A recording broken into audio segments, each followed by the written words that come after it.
एक सुनसान रेगिस्तान में रिक एक लड़ाई के दौरान बहुत दूर फेंका जाता है और वो गंभीर रूप से चिंतित होता है कि शायद अब उसकी जिंदगी खत्म हो जाएगी। तभी धुएं से उसके प्रशिक्षक बाहर आते हैं और उसके ऊपर फर्स्ट एड देने के बजाय वो उसकी तारीफ करते हैं कि पिछले 2 सालों की ट्रेनिंग में उसने कितना सुधार किया है। अब तो हमें ई रैंक एडवेंचर परीक्षा में कोई समस्या नहीं होगी, वे कहते हैं। और ये तारीफें अच्छी हैं, लेकिन रिक को अभी भी इलाज की जरूरत है। इस दुनिया में ज्यादातर एडवेंचरर्स युवा होते हैं क्योंकि ये काम शरीर पर काफी दबाव डालता है, लेकिन कुछ बड़े लोग होते हैं जो अपने सपनों को छोड़ने के लिए तैयार नहीं होते। और यही कारण है कि रिक अब भी एडवेंचर एग्जाम देने का फैसला कर रहा है। वो रिसेप्शन डेस्क पर जाकर अपना एग्जाम टिकट जारी करने के लिए कहता है, लेकिन जब रिसेप्शनिस्ट उसकी जानकारी चेक करती है तो अचानक उसे रिक याद आता है और उत्साह से कहती है, क्या तुम मुझे नहीं पहचानते? हम दोनों पहले मिले थे। रिक उसे पहले नहीं पहचान पाता, लेकिन थोड़ी देर बाद उसे याद आता है कि उन्होंने 2 साल पहले एक दूसरे से आखिरी बार मुलाकात की थी। रिक पहले अपने को वर्कर्स के साथ काम करता था और जब अचानक उसने अपनी नौकरी छोड़ दी थी तो उसे यह सुनकर बहुत चौंका था कि रिक ने अपनी नौकरी छोड़कर एडवेंचर बनने का निर्णय लिया। रिक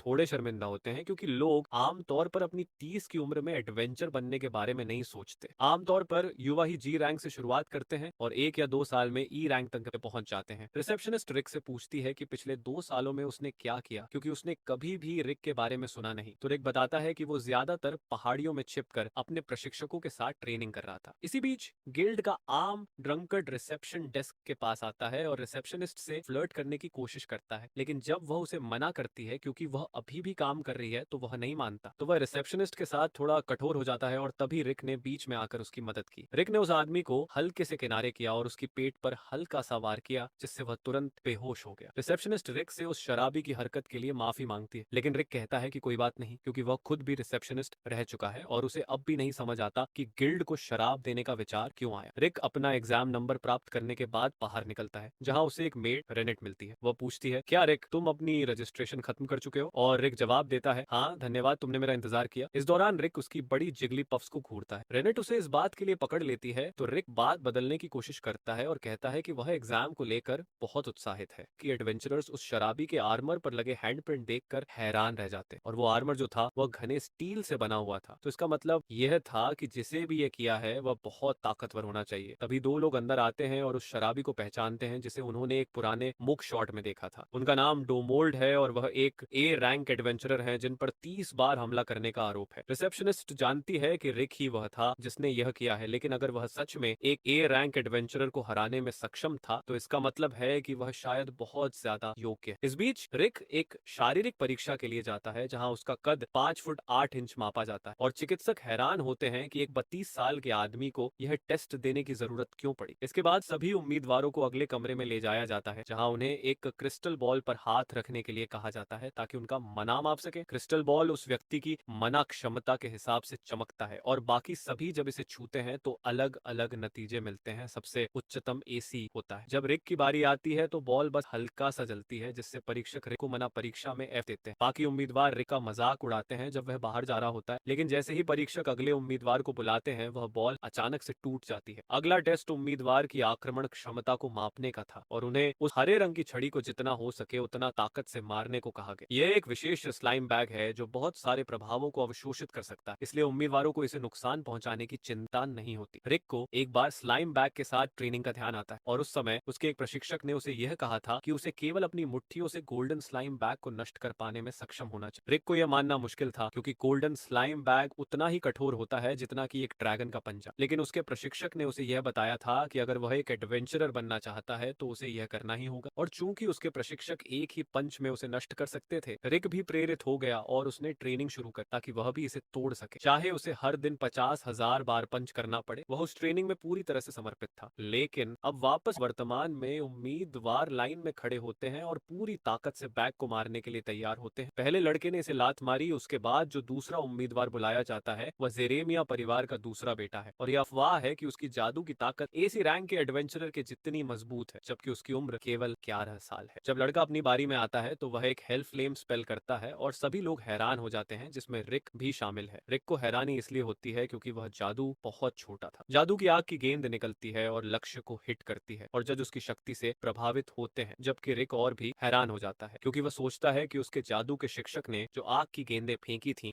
वे इस बच्चे के द्वारा फेंकी गई गेंद से कहीं ज्यादा घातक थी। स्वाभाविक रूप से रिक मानता है कि उस बच्चे की आग की गेंद उसी ताकतवर होनी चाहिए थी जैसे कि उसके शिक्षक की थी, लेकिन शायद बच्चे ने इसे छोटा कर दिया ताकि यह बिल्डिंग को नष्ट न कर दे। जैसे जैसे आक्रमण शक्ति परीक्षा जारी रहती है, अंत में रिक की बारी आती है, लेकिन जैसे ही वह स्लाइम बैग के पास पहुंचता है, परीक्षक उसकी ध्यान आकर्षित करता है और पूछता है कि क्या वह सच में 30 साल से ऊपर का है। रिक हाँ में जवाब देता है तो परीक्षक उसे बताता है कि उसकी उम्र अब ऐसी चीजें करने के लिए बहुत ज्यादा हो गई है। प्रशिक्षण तब तक ज्यादा असरदार नहीं होता जब तक यह जीवन के बहुत पहले सालों में शुरू न किया जाए, और उसका मान परीक्षा में इतना खराब स्कोर देखकर उसे लगता है कि उसे इससे पहले ही हार मान लेनी चाहिए, इससे पहले कि वह खुद को बेवकूफ बना बैठे। उम्र ज्यादा होने की वजह से वह सच में हार मानने के बारे में सोचता है, लेकिन उसने इस मुकाम तक पहुंचने के लिए बहुत मेहनत की है। स्लाइम बैग्स को पंच करते हुए उसके घुटने खून से लाल हो गए थे, फिर भी वह पंच करता रहा। सभी उस दर्द का कुछ तो असर होना चाहिए, इसलिए भले ही वह उम्र के कारण पीछे हो, वह अब जो भी करेगा पूरे दम से करेगा। रिक अपनी पंच को तैयार करता है और जैसे ही वह बैग से संपर्क करता है, वह पूरी तरह से फटकर दीवार के पार चला जाता है, जिससे सभी लोग चौंक जाते हैं, जिसमें खुद रिक भी शामिल है, क्योंकि उसने नहीं सोचा था कि बैग इतना कमजोर होगा। लड़का इस पर विश्वास नहीं कर पाता और उसे गुस्सा आता है क्योंकि यह उसका मौका था चमकने का, लेकिन अब वह रिक से हारने के लिए तैयार है क्योंकि उसकी खासियत रक्षात्मक जादू है और वह अगले टेस्ट में रिक को पछाड़ने के लिए तैयार है। हालांकि अगले टेस्ट में लड़का हैरान हो जाता है जब वह देखता है कि रिक ने चौथे दर्जे के प्राकृतिक जादू को भी आसानी से नकार दिया। परीक्षक रिक की सराहना करता है कि उसने उसकी हमलों को अच्छे से नकारा और रिक भी इसे स्वीकार करता है क्योंकि वह अपनी पूरी मेहनत कर रहा है। लेकिन प्रशिक्षक को लगता है कि रिक पूरी तरह से अपनी क्षमता का उपयोग नहीं कर रहा है क्योंकि अब तक वह सिर्फ पहले दर्जे के जादू से खुद को बचा रहा है, तो वह उसे उच्च स्तर के रक्षात्मक जादू का उपयोग करने की सलाह देता है। लेकिन रिक उसे बताता है कि वह दरअसल किसी और जादू का उपयोग नहीं जानता सिवाय पहले दर्जे के, और इसलिए वह सच में पूरी कोशिश कर रहा है। परीक्षक इसे विश्वास नहीं कर पाता कि रिक सिर्फ पहले दर्जे के जादू का ही उपयोग कर सकता है, जबकि वह अपनी माया पर इतना अच्छे से नियंत्रण रखता है। लेकिन रिक उसे यकीन दिलाता है कि उसे कोई समस्या नहीं होगी क्योंकि अब तक जो उसने देखा है उसके पहले दर्जे के जादू से वह परीक्षक के किसी भी हमले का सामना कर सकता है। परीक्षक इसे अपनी बेइज्जती मानता है और वह रिक को यह बताने के लिए तैयार होता है कि उसे किसी को हल्के में नहीं लेना चाहिए। वह 5वें दर्जे का जादू तैयार करता है और शॉक साइक्लोन को छोड़ता है, जो इतनी ताकतवर होती है कि उसकी शॉक वेव पूरे साम्राज्य में गूंज उठती है और वह आवाज इतनी तेज होती है कि शहर के दूसरे कोने में खड़ा एक सिपाही भी सुन सकता है। कुछ मिनट बाद सिल्वेस्टर परीक्षा केंद्र पर आता है ताकि यह जान सके कि यहाँ क्या हो रहा है। उसे बताया जाता है कि एक F रैंक एडवेंचरर ने अपनी हथेलियों से स्लाइम बैग को पूरी तरह से नष्ट कर दिया और केवल बुनियादी रक्षात्मक जादू का उपयोग करके 5वें दर्जे के जादू को पूरी तरह से नकार दिया। सिल्वेस्टर को लगता है कि वह मजाक कर रहे हैं, लेकिन महिला बिल्कुल गंभीर होती है और जो कुछ भी उसने कहा है वह सही। इस बीच रिक अभी भी परीक्षा का लिखित हिस्सा दे रहा है और वह इस विषय में पूरी तरह से आत्मविश्वासी दिखाई देता है। परीक्षा के बाद रिक रनेट के साथ ब्रेक लेता है और वह उससे पूछती है कि लिखित परीक्षा कैसी गई। रिक आत्मविश्वास से जवाब देता है कि उसे पूरा यकीन है कि वह लिखित परीक्षा में 100% अंक लाएगा, क्योंकि आखिरकार उसने 14 साल तक गिल्ड में एक रिसेप्शनिस्ट के रूप में काम किया है, तो उसे असफल होने का सवाल नहीं। हालांकि उसे अभी भी यह चिंता है कि उसके कुल अंक परीक्षा पास करने के लिए पर्याप्त होंगे या नहीं। रनेट पूछती है कि क्या रिक को अपनी प्रैक्टिकल परीक्षा के अंकों को लेकर चिंता है, लेकिन उसे लगता है कि उसने सभी श्रेणियों में अच्छी मेहनत की है। हालांकि रिक को अभी भी अपनी माया परीक्षा में F मिला है और वह नहीं जानता कि इसका उसके परीक्षा पास करने पर क्या असर पड़ेगा। प्रिना रिक को यकीन दिलाती है कि उसे इस परीक्षा के लिए की गई मेहनत के बाद कोई परेशानी नहीं होगी, लेकिन तभी पिछली बार का लड़का रिक के पास आता है और उसे टेस्ट में बहुत अच्छा करने के लिए चिल्लाकर आरोप लगाता है। रिक को समझ में नहीं आता कि यह क्या हो रहा है, तो वह सोचता है कि शायद फ्रिड रास्ता भटक गया है, इसलिए वह उसकी मदद करने की पेशकश करता है। फ्रेड गुस्से में है क्योंकि यह दिन उसका था जब वह अपनी असाधारण क्षमताओं को सबके सामने दिखाता, लेकिन रिक ने उसे पछाड़ दिया, तो अब वह इस बात पर रो रहा है। रिक का ध्यान आकर्षित करने के लिए वह जानबूझकर रो रहा था, लेकिन अब फ्रेड की बहन आ जाती है और जैसे ही वह अपने छोटे भाई को रोते हुए देखती है वह तुरंत रिक पर चिल्ला पड़ती है। रिक पूछता है कि क्या वह फ्रिड से जुड़ी हुई है, तो वह खुद को एंजेलिका डायरमट के रूप में परिचित कराती है और फ्रिड देर नहीं करता और कहता है कि इस 30 साल के आदमी ने उसका दिन खराब कर दिया। रिक को गुस्सा आता है और वह कहता है कि वह 40 नहीं 30 साल का है, लेकिन एंजेलिका और फ्रिड उसे बार बार 40 साल का आदमी कहकर पुकारते रहते हैं। अंत में एंजेलिका अपनी दस्ताने को रिक पर फेंक देती है। ये एक द्वंद्व युद्ध का चुनौती है, लेकिन रिक को समझ में नहीं आता और वह बस दस्ताने को उठाकर रखता है क्योंकि वह नहीं चाहता कि यह गंदा हो जाए। दुर्भाग्य से नोबल रिवाजों के अनुसार वह दस्ताने उठाना एक चुनौती को स्वीकार करना माना जाता है और एंजेलिका खुशी खुशी युद्ध का स्थान तय करती है। वह कहती है कि वह रिक को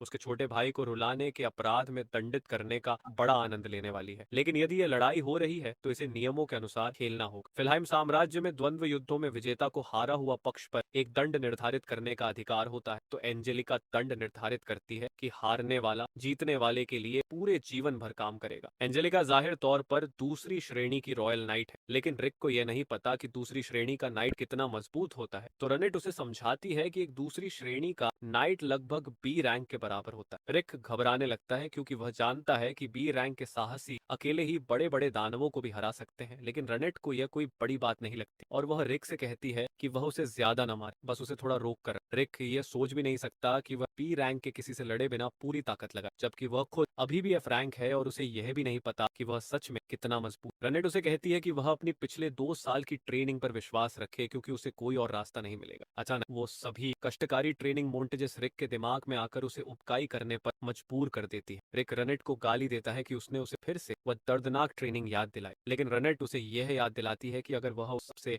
बचकर निकल आया है तो उसे एंजेलिका से निपटने में कोई परेशानी नहीं होनी चाहिए। आखिरकार वह महाद्वीप की सबसे मजबूत पार्टी का सदस्य है, तो उसे खुद पर थोड़ी और विश्वास रखना चाहिए। रिक समझ जाता है कि रनेट सही कह रही है, इसलिए वह एंजेलिका का सामना करने के लिए बिना किसी डर के उठ खड़ा होता है। उसे अभी भी यकीन नहीं है कि उसकी वर्तमान ताकत एक दूसरी श्रेणी के नाइट के खिलाफ कैसे टिकेगी, लेकिन अब चिंता करने का कोई फायदा नहीं है। एंजेलिका को पूरा यकीन है कि वह रिक से कहीं ज्यादा मजबूत है, तो वह उसे मरने से बचाने का वादा करती है और फिर अपनी हमला करने की तैयारी शुरू करती है। वह फिर ब्लिंक स्टेप का इस्तेमाल करती है और रिक के पास से गुजर जाती है, बस उसे अपनी गति दिखाने के लिए। उसकी गति ने उसे लाइट स्पीड एंजेलिका का उपनाम दिलवाया। रिक जरूर हैरान है, लेकिन जिस वजह से एंजेलिका सोच रही है वह उस वजह से नहीं है। एंजेलिका कहती है कि अब वह उसे अपनी अगली हमले से खत्म कर देगी, तो वह फिर से ब्लिंक स्टेप का इस्तेमाल करती है, लेकिन जैसे ही वह रिक के पास आती है रिक को विश्वास ही नहीं होता कि वह क्या देख। एंजेलिका इतनी धीमी हो चुकी है, अगर किसी को लाइट स्पीड का टाइटल मिला था तो वह पावर स्केल्स में बहुत ही ज्यादा गलतफहमी थी, क्योंकि वह उसकी सामान्य दौड़ने की गति से भी धीमी चल रही है। रिक आसानी से उसके हमले से बच जाता और एंजेलिका यकीन नहीं कर पाती, क्योंकि यह तो असंभव था कि एक रैंक के साहसी उसकी गति के साथ तालमेल बैठा सके। असल में अब तक केवल पहले श्रेणी के साथी ही उसकी गति का जवाब दे पाए थे, तो एंजेलिका इसे इस तरह समझाती है कि बस भाग्यशाली था, लेकिन वह ऐसा फिर से नहीं होने दी। वह फिर से ब्लिंक स्टेप का इस्तेमाल करती है, लेकिन रिक की आंखों में वह अभी भी बहुत धीमी लग रही है, तो वह सोचने लगता है कि आखिर उसने बी रैंक तक कैसे पहुंचने का सफर तय किया। अब उसे यह एहसास होने लगता है कि शायद वह सच में काफी मजबूत है, लेकिन जैसे ही वह एंजेलिका के हमले से बचने के लिए तैयार होता है वह एक पत्थर से ठोकर खा जाती है और अस्थायी रूप से वर्टिकल बी ब्लेड अटैक को अनलॉक कर लेती है। रिक को किसी भी हमले की भविष्यवाणी करना मुश्किल हो रहा है और वह बचने में भी परेशानी महसूस करता है, और जब एंजेलिका आखिरकार खुद को संभाल पाती है तो वह खुद को मजबूत मानने से पीछे हट जाता है, क्योंकि वह उस हमले के लिए बिल्कुल भी तैयार नहीं। लेकिन एंजेलिका भी उस हमले के लिए तैयार नहीं थी, क्योंकि उसने इसका कोई प्लान नहीं किया था। वह शांत रहने की कोशिश करती है और रिक से कहती है कि वह प्रभावित है कि वह उसकी पिछली हमले से बच पाए, क्योंकि उसने पूरी तरह से वही किया था, लेकिन इसका मतलब भी ये है कि उसे हराने के लिए और भी तेज जाना होगा। वह अपनी विशेष तकनीक का इस्तेमाल करती है जो उसे सामान्य से 3 गुना तेज दौड़ने की क्षमता देती है, लेकिन भले ही वह 3 गुना तेज हो वह रिक के लिए फिर भी बहुत धीमी है। हालांकि रिक खुद को मूर्खतापूर्ण तरीके से हमला करने से रोकता है, क्योंकि वह नहीं जानता कि उसके पास कौन सी चाल हो सकती है, तो वह बचने का फैसला करता है और एंजेलिका हैरान रह जाती है कि रिक अभी भी उसकी गति का मुकाबला कर सकता है। वह इस तकनीक का इस्तेमाल 2 बार और कर सकती है। इससे पहले कि उसकी ऊर्जा खत्म हो जाए तो वह अपनी पूरी ताकत लगा देती है और एक आखिरी डेस्परेट हमले के लिए तैयार होती है, लेकिन एंजेलिका फिर से ठोकर खा जाती है, तो रिक उसे एक पंच से रोकने की कोशिश करता है और इसके चलते जमीन में एक बड़ा गड्ढा बन जाता है। एंजेलिका समझ जाती है कि अगर वह पंच उससे जुड़ जाता तो उसकी मौत हो जाती। तो अब वह रिक से डरने लगी है और ये सवाल करती है कि वह है कौन। रिक बस कहता है कि वह एक पूर्व रिसेप्शनिस्ट है जो अब एडवेंचरर बन चुका है। वह एंजेलिका के साथ इस लड़ाई को जारी रखने के लिए उत्सुक है, तो वह गड्ढे से बाहर निकलकर फिर से उसे सामना करने के लिए तैयार हो जाता है। लेकिन एंजेलिका तुरंत हार मान लेती है ताकि वह मारी न जाए। रिक को समझ में नहीं आता कि वह हार क्यों मान रही है, लेकिन उसकी हार मानने से वह विजेता बन जाता है और जैसा कि एंजेलिका ने दंड तय किया था, अब उसे उसकी पूरी जिंदगी के लिए रिक की सेवा करनी होगी। एंजेलिका यह पूरी तरह से भूल चुकी थी कि उसने यह दंड तय किया था, तो वह वही करती है जो उसके दिमाग में आता है और भाग जाती है। रिक को दांव पर लगी शर्त की कोई खास चिंता नहीं है, इसलिए वह उसका पीछा नहीं करता। और अब परीक्षा के परिणाम आने वाले हैं, तो उसे यह देखने के लिए वापस जाना होगा कि क्या वह पास हुआ है। तभी रेनेट रिक को बताती है कि उसके बाकी के मेंटर्स भी उसे चेक करने के लिए आ रहे हैं और रिक घबराने लगता है क्योंकि उनके आने का मतलब हमेशा मुश्किलों का सामना करना होता है। और ये था आज का एपिसोड। एपिसोड 2 की एक्सप्लेनेशन के लिए बने रहें, वीडियो को लाइक करें, चैनल को सब्सक्राइब करें और शेयर करना ना भूलें। मिलते हैं अगले वीडियो में। अलविदा।